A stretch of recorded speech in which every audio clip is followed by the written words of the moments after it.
Hi, everyone. It's your boy Zach. I've got like 23 hours left in my 1 week suspension on my main channel. I'm very excited. I've already recorded like a week's worth of content that I can just start uploading. I always thought when the critical drinker would say like uh, virus of unknown origin, I thought that was just a bit he would do. And no, you cannot talk about this at all. No, nothing. You can't say anything. I uploaded an edited video where I basically just read dialogue from a comic that was discussing it, and then I offered like literally like one or two sentences of very mild commentary. It's like boom, done. This channel started as a fallback channel for my main channel, which reviews comics.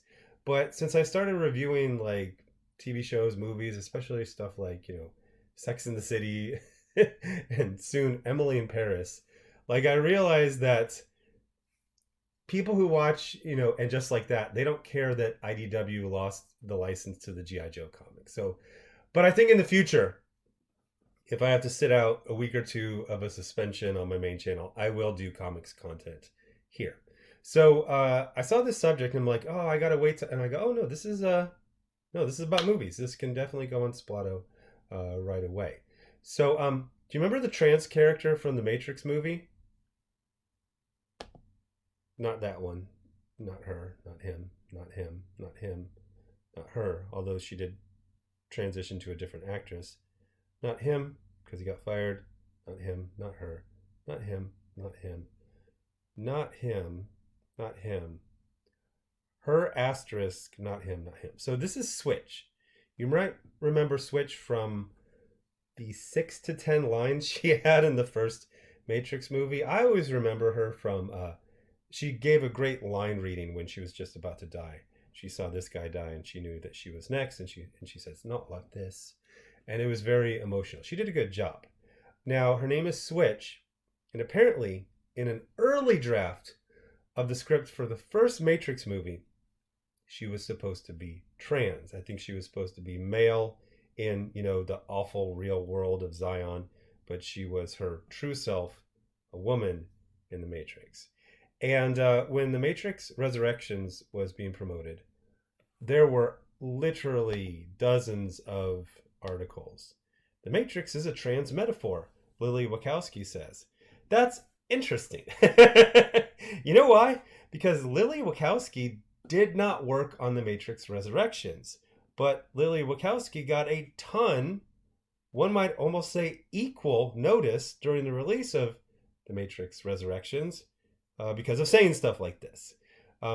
So Lily Wachowski is one of the Wachowski siblings. Obviously, they used to be men.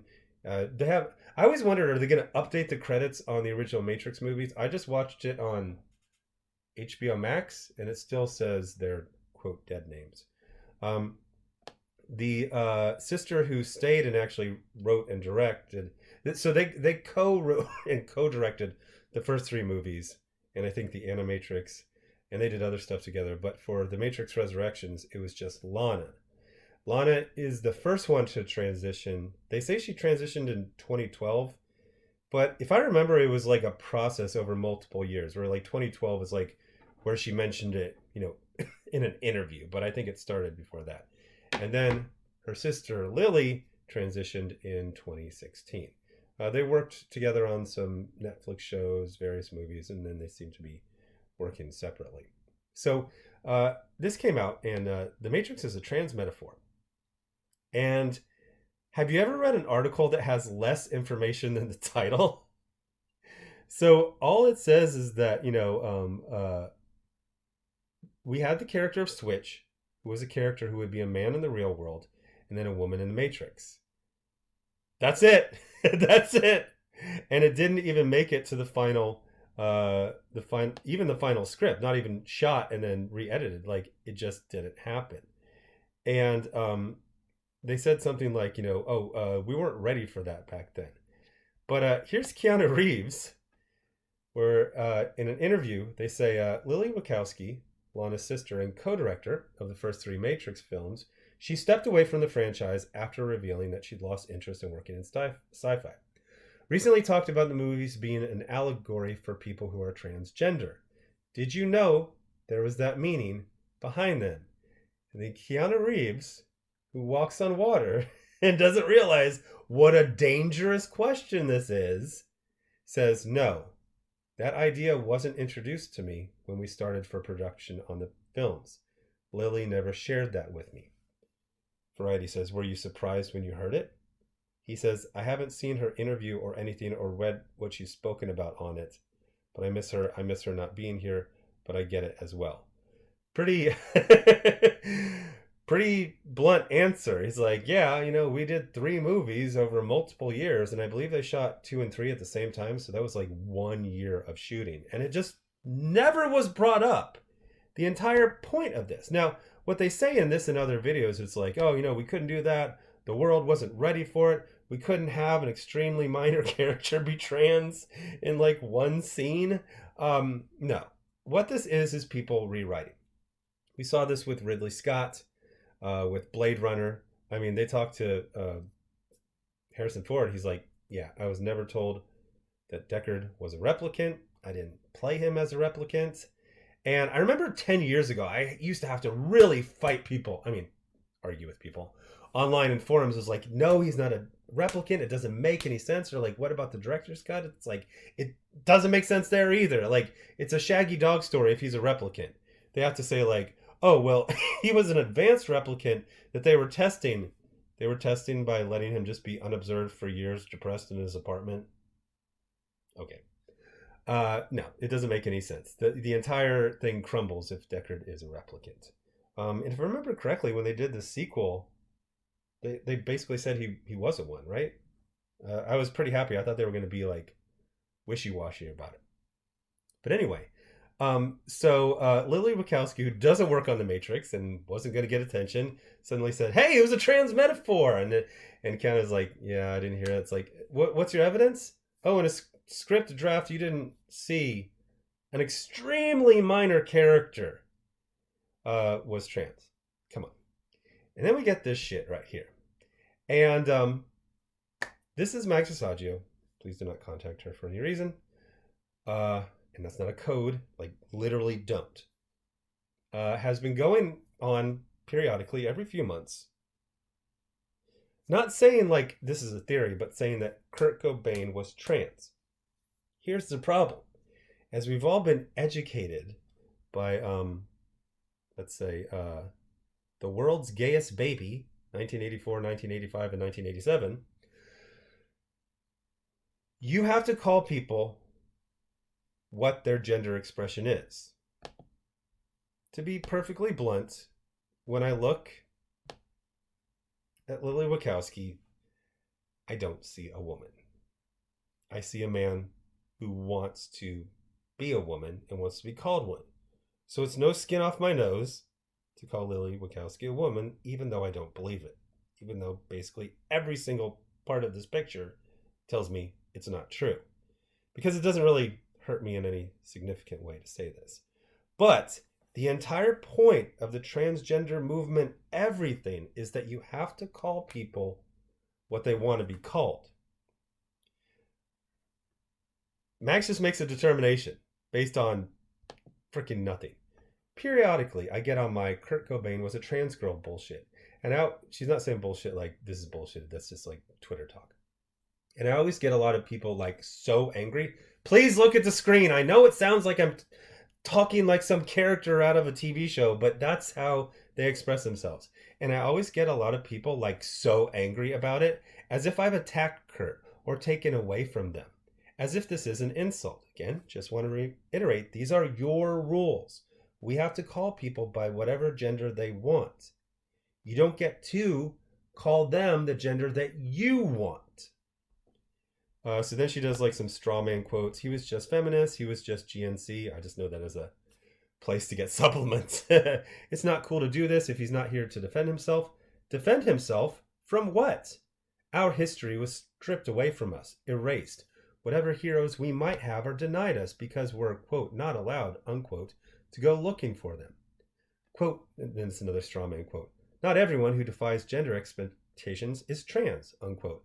Okay, but you sure seem comfortable saying that nobody who does that is trans, because we can't have anybody without someone popping in to say otherwise. Again, your rules. You call people the gender they want to be called. Kurt Cobain was a trans girl. He wrote about wanting breasts. I googled that. I could not find that shit anywhere. He cross-dressed his entire life, even in private. That's a weird way to say occasionally. So one of the things I really despise is playing this goo goo gaga baby game where we pretend we don't know context, we don't know history, we don't have memories. It's especially galling when comedians who were transgressive until 5 years ago, when it became unfashionable, all of a sudden they're born again woke. It's like, hey, Sarah Silverman, I remember you dressing like Hitler on The Tonight Show. I remember you in blackface. Like, you don't get to rewrite history. I'm not going to play this stupid game where I pretend that transgressive humor wasn't the most popular, and I never like it. I don't like it when people who try to hurt me and my friends, they're doing it to Mark Brooks. What about your tweet from 2011? It's a tweet from 2011. That was the most popular sense of humor in 2011, transgressive humor. So the idea that I'm supposed to follow your rules while you not having to follow the rules, who the hell do you think you are, John Wick? I lost all respect for John Wick in the third movie. He literally meets a single mom who's like, if you call in this marker, it is endangering the life of my child. He's like, sorry, just pops and clicks. Just follow. But he didn't follow markers. Like, he's in all this trouble because, anyway, I'm not going to play this game both ways. I'm not going to follow your rules while you don't have to follow your own rules.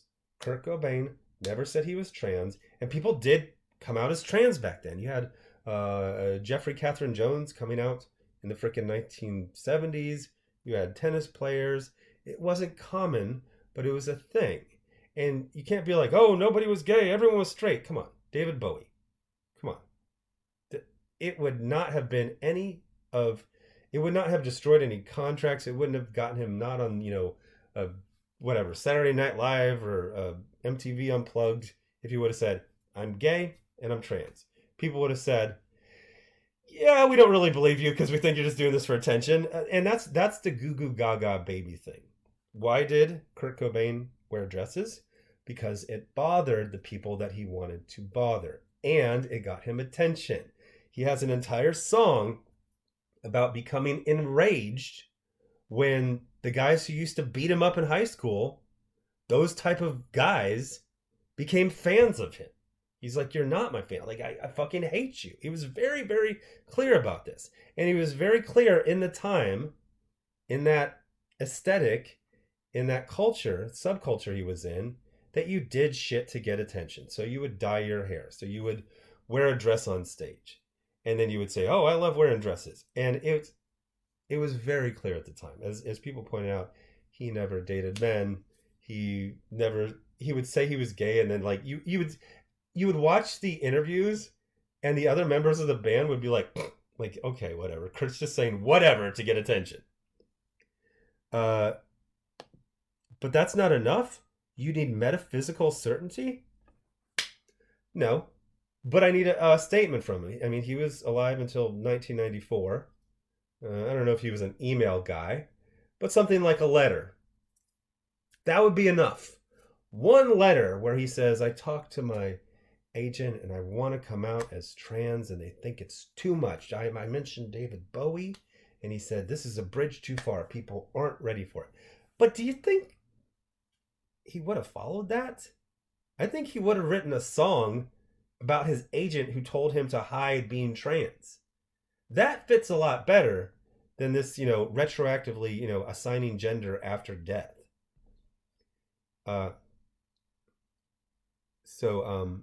It's not an attack to look at the evidence and conclude he was probably trans, unless you think trans is being a bad thing. I think he was straight as a laser beam.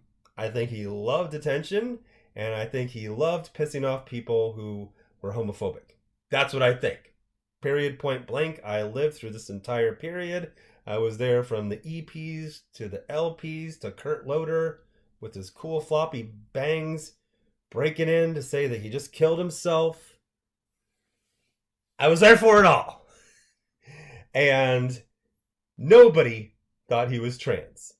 It was pretty transparent, no pun intended, what he was doing. He was transgressive, he was transparent, but he was not transgender. Neither was The Matrix. I did an entire video on this before, where I talked about a lot of gay and trans creators in comics specifically. They'll talk about how they felt very at home with stuff like The Matrix, with stuff like Star Wars. And then they use that to insist that since they are gay or trans, that means The Matrix was gay or trans. Because how could they be welcomed if it wasn't for gay people? Well, these things are for everyone. Everybody. The Matrix was for everyone. Star Wars was for everyone. And Nirvana music was for everyone. Kurt did not like that. He was really bothered by that. She says, it's not an attack to look at the evidence and conclude he was probably trans, unless you think being trans is a bad thing. Your emotional blackmail has worked. I reverse everything I just said. I reverse being a fan of his from the beginning when the people was like, hey, have you seen the video, or they're at the pep rally? It's like, I already knew about them. Nirvana was like the one band where I was like, at the EP stage, I knew about them. She's like, I don't. I love us. I think trans women fucking rule. Saying Kurt was trans is an affirmation of him, a lifting up of him. This is another, what do you call it, straw man quote. Why am I using he/him, unquote, for clarity? And then she gives her Ko-fi link. For people who don't know and don't follow it, Mags is a comic book writer who had a fairly astounding trajectory, nominated for an Eisner, which is the Oscar of comics, on her very first, mainstream indie work. Had a show adapted into, or a comic adapted into a TV show, worked at every single major comic book company within 2 years of getting into the industry, and now is living off of Ko-fis and GoFundMe. Why, you might ask? Well, I've got a bunch of videos on my main channel. Basically, she didn't have it. She doesn't have talent. She doesn't have sales. She doesn't deliver. So now her entire life revolves around cyber begging based off of, I'm a trans person, my life is rough. So what she did is she used someone, she misgendered him for fun and profit. For this to go viral, a lot of retweets. This is like the 4th or 5th time she's tried this, so it seems to be diminishing returns. But it was all just supposed to drive you. She's misgendering a guy who died 28 years ago in order to go viral, to drive you to give money to her Ko-fi. I'm not going to go over the top and say I'm hugely offended, but I think this gambit right here is as transparent as Kurt wearing dresses. It's funny to watch those old clips, and like all of these bands, I thought they were like, these guys are like rebels, like look at them, they're so crazy. It's like, yeah, you're at an interview at MTV, which means you, your agent, your lawyer, their lawyers, their executives, their managers all negotiated for you to be there at a certain time and place. You showed up at 8 a.m. You went through hair and makeup. They prepped you. They mic'd you up. Like, this is like the least punk rock thing imaginable. I mean, Gigi Allen, that's punk rock. You guys were pop punk. Anyway, thanks for watching. And I'm very excited to be uploading on my main channel in 22.5 hours. And just a warning, if you don't like comics, this is mainly going to be, wow, that was a loud slap. Mainly going to be a movies and TV channel, but occasionally if I'm on a little suspension at my main channel, I will do comics content here.